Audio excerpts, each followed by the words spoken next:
All right, guys. So, as you can see, I've got the ABS wheel speed sensor hanging. That guy right there. All right, it is out of the hole. All right, so now as we pull this bearing out, we won't have to worry about guillotining the end of the bearing. So, we had a little bit of an issue. I had taken this puller off, and when I took the puller off, this CV shaft actually pushed back in, and it's so rusted in there that it won't move enough for me to get my socket in here, right, to get on the back of these bolts.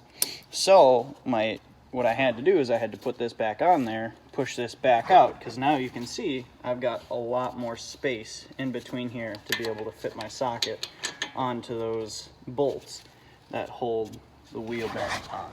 So what I'm going to do now is I'm going to go ahead and I'm going to get those bolts off there, and then once I get them off, hopefully we'll be able to use my air hammer to pull that bearing out. Okay?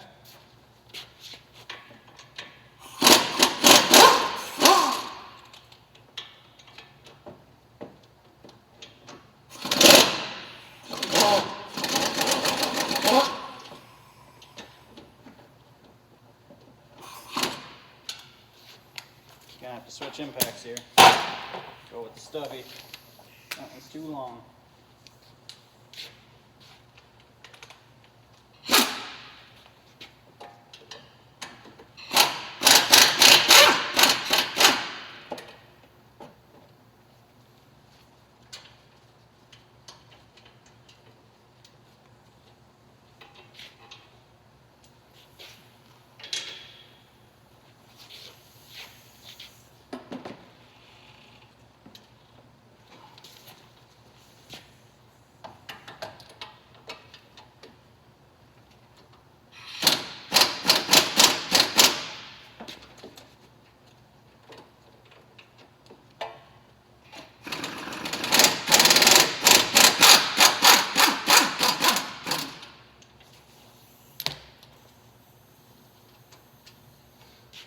Okay, our 4 bolts for our wheel bearing are out. Right, you can see these little guys right here. All 4 of them are out. So now, what we're going to do is we're going to leave this on here. Let's turn this straight. Because all 4 bolts are out. Our dust shield sits behind there, so we're going to have to leave that for now. We're going to get the air hammer here, along with our assortment of bits, and we're going to do our best to knock that guy out of there. Knock it out of the park. Okay, so what I'm going to do is I'm going to hit right here. I'll bring you guys in a little closer. I'm going to use my air hammer, and I'm going to hit right here on the side of this ear and try and get it to rotate, because the problem that we're going to have is on the back of this bearing, you can see there's a ledge right in between where that bolt, this guy right here where the bolt sits. If I can focus it, tell you what, I'm holding too many things in my hands at one time. Set you guys back on the tripod. So the problem that we have is this area right here. Okay, this area right here is actually corroded and rusted. So that corrosion and rust is actually holding this bearing inside of that steering knuckle. So what I'm going to do is I'm going to hit right here on the side of this bearing. It doesn't matter. I'm not going to, even if I damage the old bearing, it's coming out. The whole hub assembly is being replaced. So we call it a hub assembly, right? So I'm going to try and get it to rotate. And if I can get it to rotate and break that rust bond free, hopefully I'll be able to pull it out. So we'll see. Maybe I'll even scoot you guys in a little closer here. See what I'm doing. Okay, pretty good angle. All right, so I'm gonna hit right here.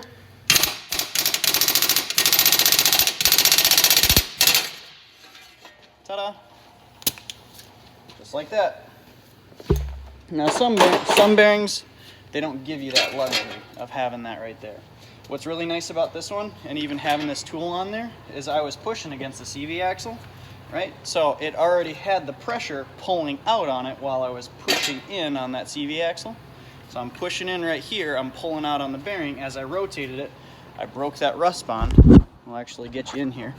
You can see how corroded and how rusted that is, right? So I just had to break that bond loose to be able to get it off, right? Some guys will come in there and actually get a chisel bit, right? So a chisel bit would be something like this, right? So it's an actual chisel for your air hammer, right?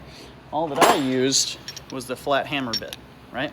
All I needed was to rotate it and get it out of there. So like I said, some guys will come in here with this chisel bit and they'll actually hit down like this. And the problem with doing that, trying to hit down, what they're doing is they're trying to split and put pressure so that it's pushing these two guys apart.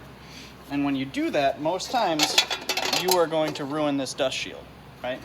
So another trick that you can use that I often use is if you don't have enough room to hit on the edge of this guy here, you can actually take these bolts.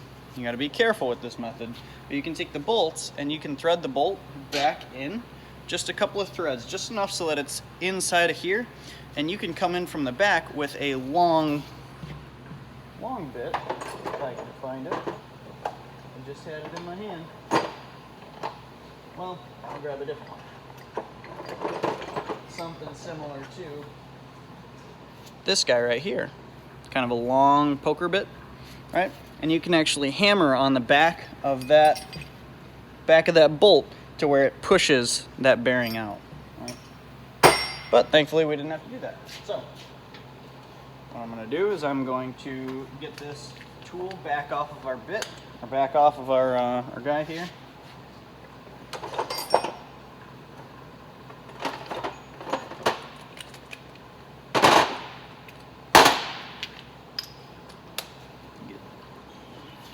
Back off of our hub.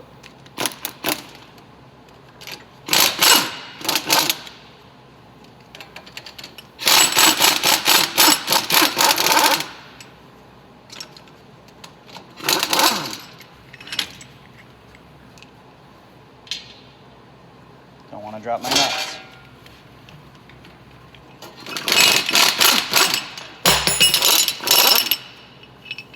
Helps when you don't drop things. Okay, right, so now our tool is back off, right? We're going to set that off to the side here because we're not going to need that again.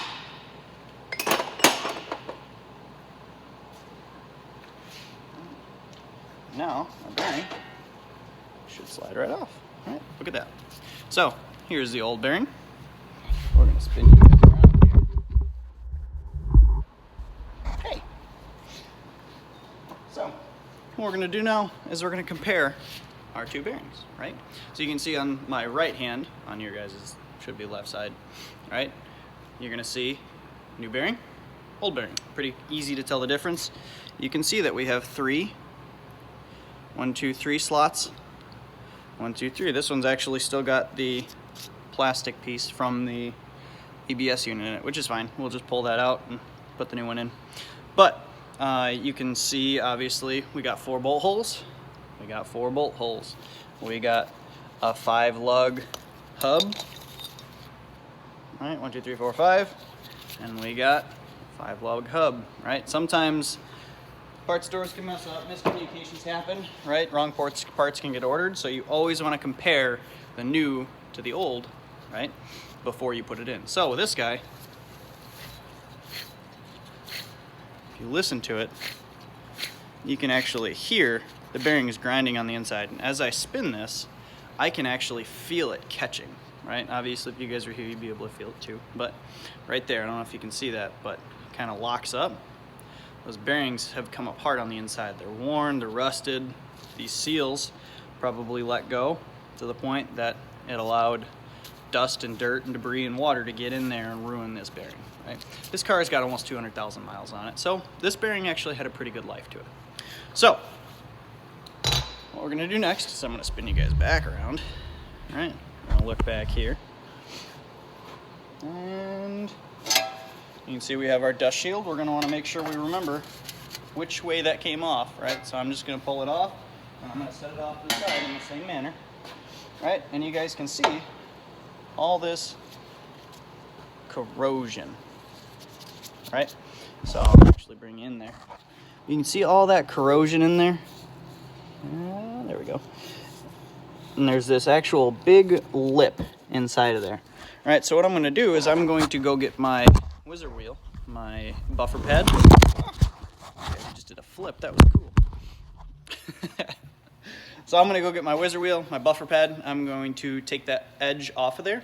All right, so then when we come back in, I'll pause the video. When I bring you guys back in, you'll be able to see that it's nice and clean. All right.